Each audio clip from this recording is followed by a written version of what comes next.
Ya.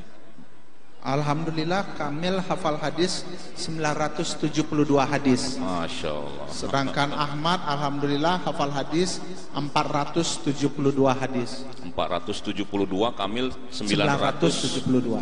72, Masya Allah.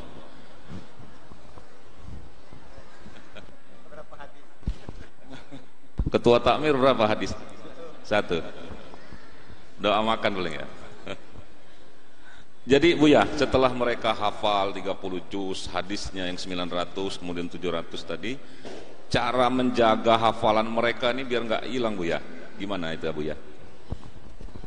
Kuncinya dalam menghafal Al-Quran ini adalah murojaah. Murojaah. Banyak orang yang bisa menghafal Al-Quran dengan cepat, tapi juga cepat hilang. Cepat hilangnya. Nah, murojaah ini sangat penting, mengulang-ulang terus. Pada masa menghafal, dalam masa menghafal, Kamil saya suruh dia murojaah itu rata-rata setiap hari 3 juz. Jadi dia tetap menghafal dan dia murojaah 3 juz setiap hari. Setelah dia selesai 30 juz, ini kan masih goyang nih hafalannya. Saya suruh murojaah setiap hari 15 juz. Setiap hari 15 juz. Jadi 1 bulan itu dia hanya melancarkan, diulang terus. Diulang 15 juz setiap hari. Nah, setelah kuat hafalannya, baru saya latih dia untuk menghafal nomor ayat, nama surat, halaman berapa, juz berapa, itu saya latih.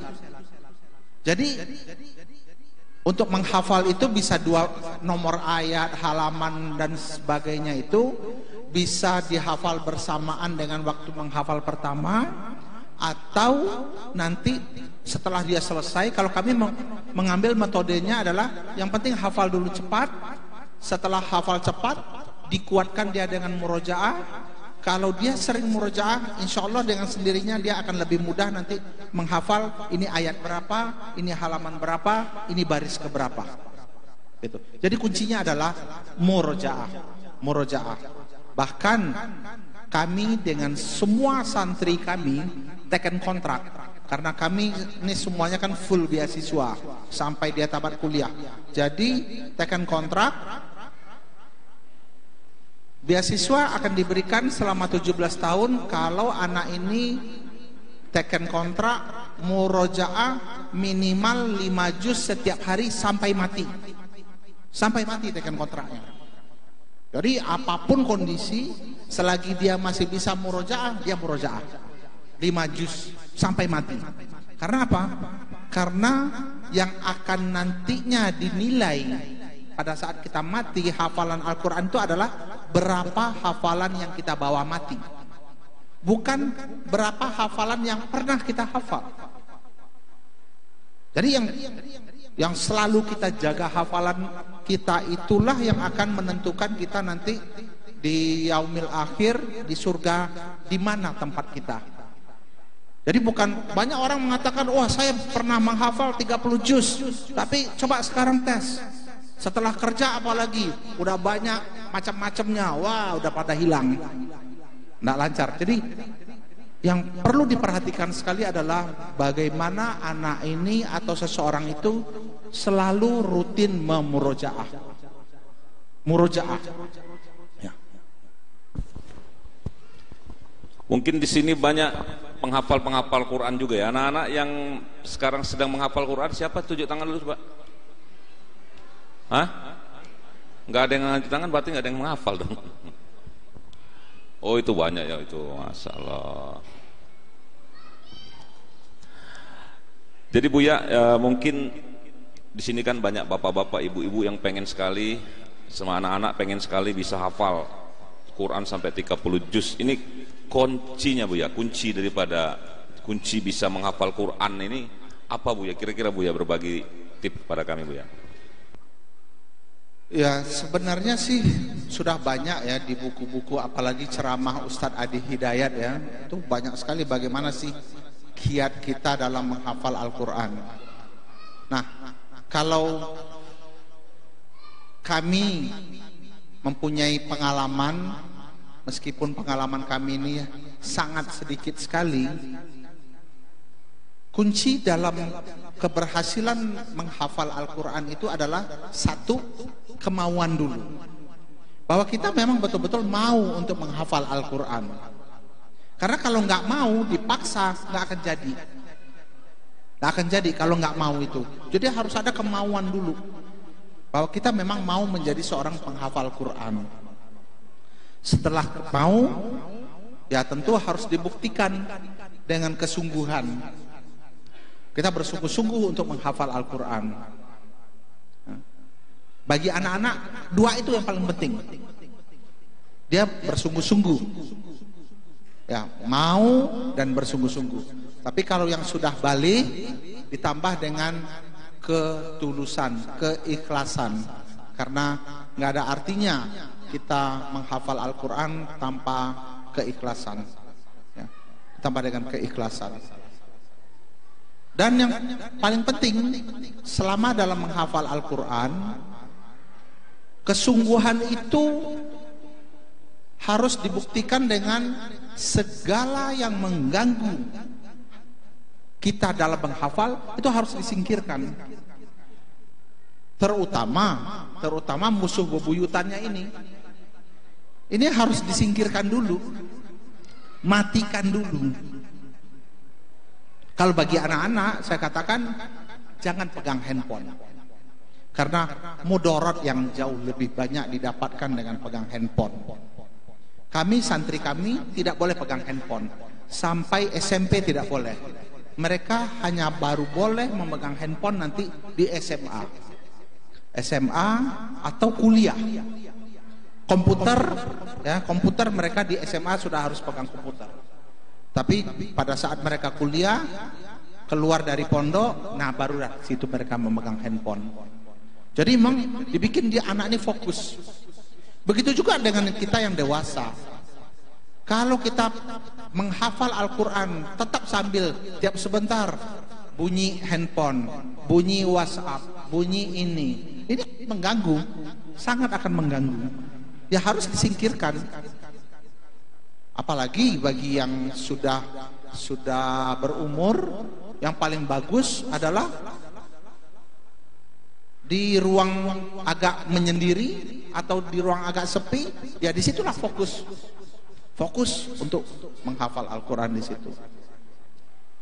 Ada satu metode yang saya baca dari sebuah buku, katanya, dan itu memang saya coba terapkan kepada anak-anak.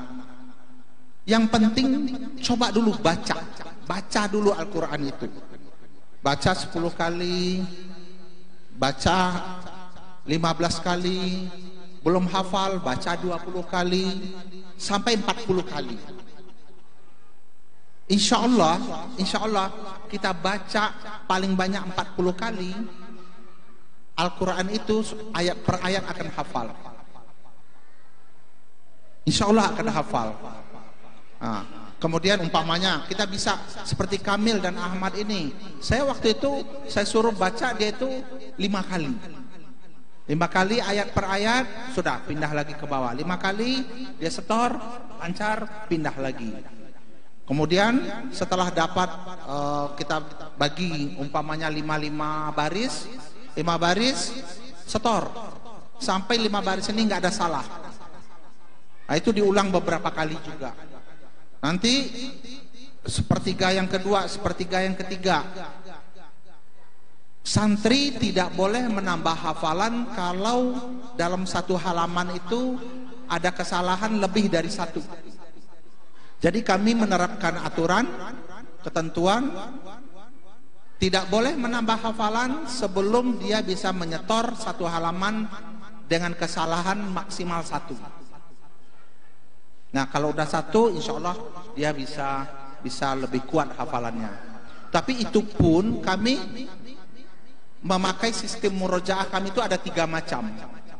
Jadi pada saat hari itu sang anak menghafal Al-Quran, kemudian siangnya dia saya suruh murojaah berjalan namanya. Contohnya, dia hari ini menghafal juz 1 halaman 10. Halaman 10 dia hafal. Murojaah berjalannya apa? Murojaah berjalan juz 1 halaman 1 sampai dengan halaman 10. Itulah murojaah berjalan. Kemudian nanti malamnya dikasih lagi murojaah yang namanya saya menamakan murojaah bergilir. Umpamanya dia udah hafal 3 juz 28, 29, 30. Sekarang lagi menghafal juz 1. Murojaah bergilirnya apa? Murojaah bergilir adalah juz 28, 29, 30. Minimal 1 juz malam itu dia harus murojaah. Hari Ahad juz 28, Senin juz 29, Rabu juz 30, Sabtu begitu. Digilir hafalan yang sudah pernah ada itu. Nah, baru terakhir kami metodenya setiap hari Kamis mereka harus murojaah, tidak ada hafalan. Mereka murojaah 5 juz, minimal 5 juz harus dia setor pada setiap hari Kamis. Nah, begitu metode yang kami terapkan di pondok kami. Terima kasih, jazakallah ya.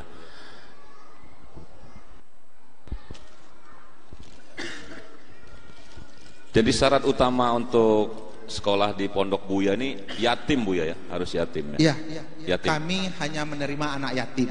Anak yatim. Anak yatim. Jadi kalau dari Lampung ini juga nanti kalau ada anak yatim laki-laki umur maksimal 8 tahun silahkan mendaftar di tempat kami.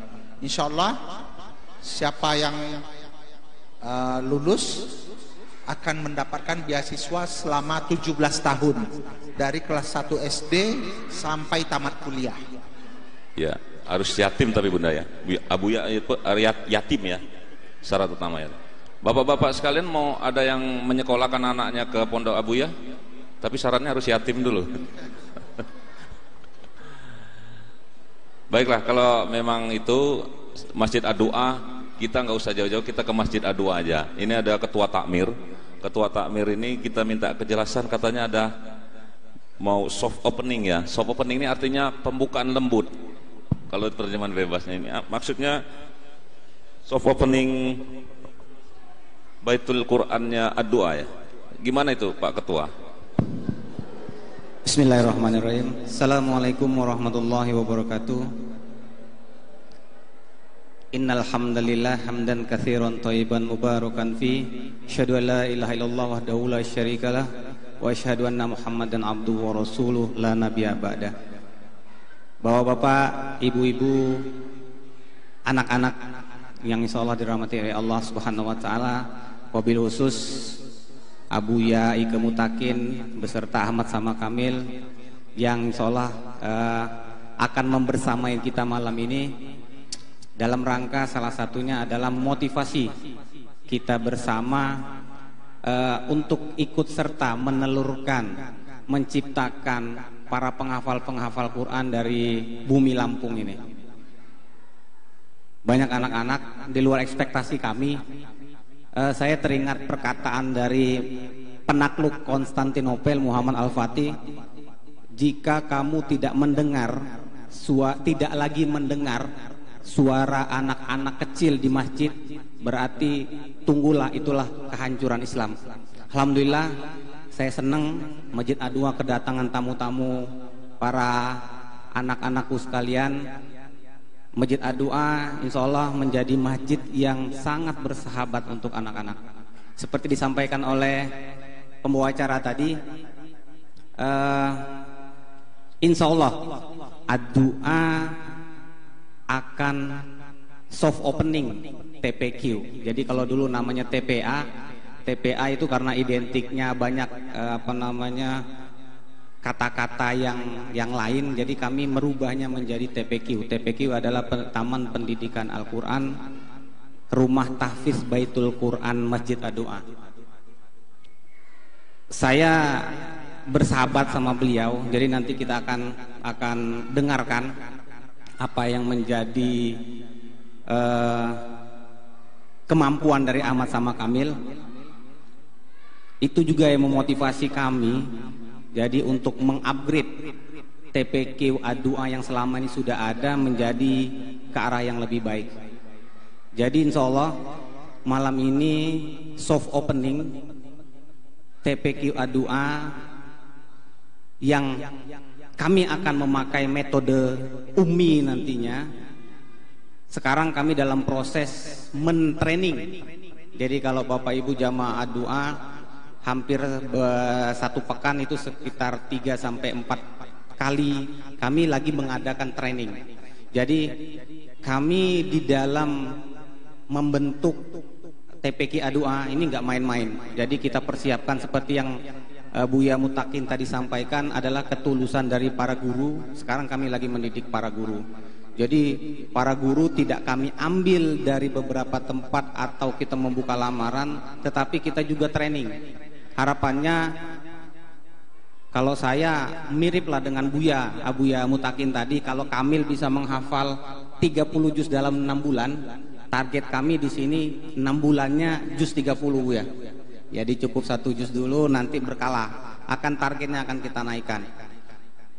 Mungkin itu pengantarnya. Mudah-mudahan nanti panitia itu membuka meja-meja pendaftaran. Harapan kami telah menyediakan sekitar 30 guru. Nanti mungkin Buya kami juga nanti kita akan berkoresponden, jadi akan tukar pikiran. Jadi metode-metode apa atau masukan-masukan apa nanti dari Buya, seperti apa TPQ A2A ke depannya. Saya ketemu sama beliau bertiga ini ketika kami umroh bersama dengan Ustadz Adi. Jadi kami pernah memang Pak. Jadi nanti silakan nanti Bapak Ibu kita tes mereka, kita dengarkan hafalan-hafalan mereka karena kami pernah melakukan itu. Jadi mungkin itu pengantar dari kami. Tapi tadi Ketua katanya pakai metode UMI. Apa kira-kira metode UMI itu gimana itu Ketua? Jadi metode UMI itu adalah salah satu metode pembelajaran dari sekian banyak metode-metode yang lain yang insya Allah bersahabat, sangat bersahabat dengan anak-anak. Jadi metode UMI ini menyenangkan, menarik karena ada intonasi-intonasi lagunya. Jadi kalau Bapak Ibu penasaran nanti silakan masukkan anaknya ke TPQ A2A.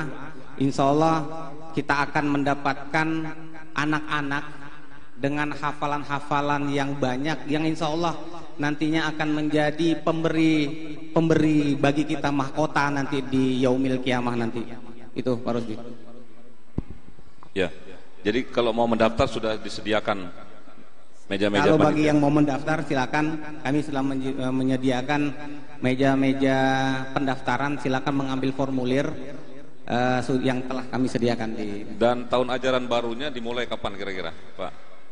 Insya Allah kita akan mengikuti kalender akademik umum. Jadi insya Allah nanti akan kita buka metode belajarnya insya Allah di bulan Juli nantinya.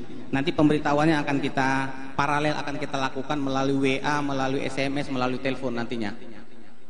Mungkin itu. Ya, silakan kalau bapak-bapak, ibu-ibu malam ini sudah dibuka meja-meja panitia untuk mengambil formulir sekaligus mendaftar. Malam ini sudah mulai dibuka. Ya. Mungkin kapasitas peserta kita menyiapkan 30 guru.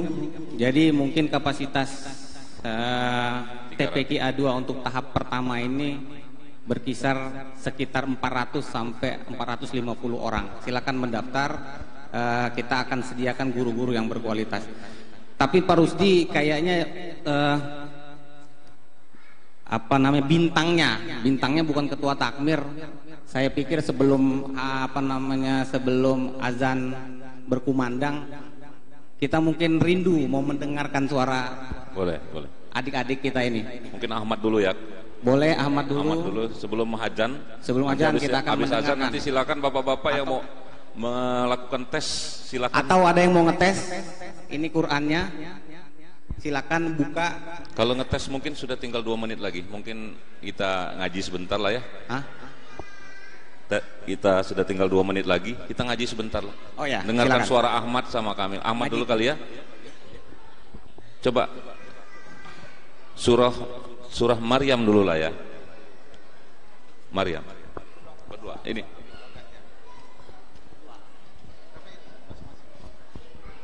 Ini hidup ya.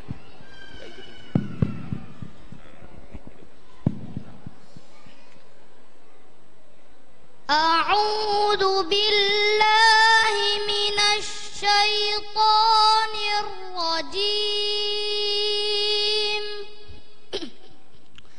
بسم الله الرحمن الرحيم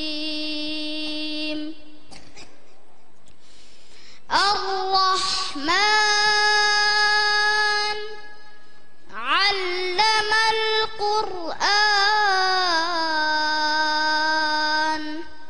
خلق الإنسان علمه البيان الشمس والقمر بحسبان والنجم والشجر يسجدان والسماء رفعها ووضع الميزان ألا تطغوا في الميزان وأقيموا الوزن بالقسط ولا تخسروا الميزان والأرض وضعها للأنام فيها فاكهة والنخل ذات الأكمام والحب ذو العصف والريحان فبأي آلاء ربكما تكذبان خلق الإنسان من صلصال كالفخار وخلق الجان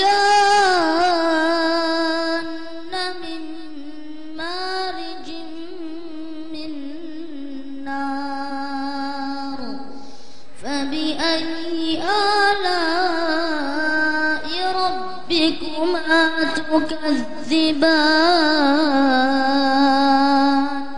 صدق الله العظيم. Jazakallah. Bapak-bapak, ibu-ibu dan adik-adik sekalian, kita break sebentar karena kita akan melaksanakan sholat Isya berjamaah. Habis itu bapak-bapak, ibu-ibu yang ingin melakukan tes kepada Ahmad dan Kamil, kami persilahkan untuk mengambil mushaf, juga ada di kanan kiri belakang kita. Nanti kami sediakan waktu. Demikianlah, kita break sebentar. Assalamualaikum warahmatullahi wabarakatuh.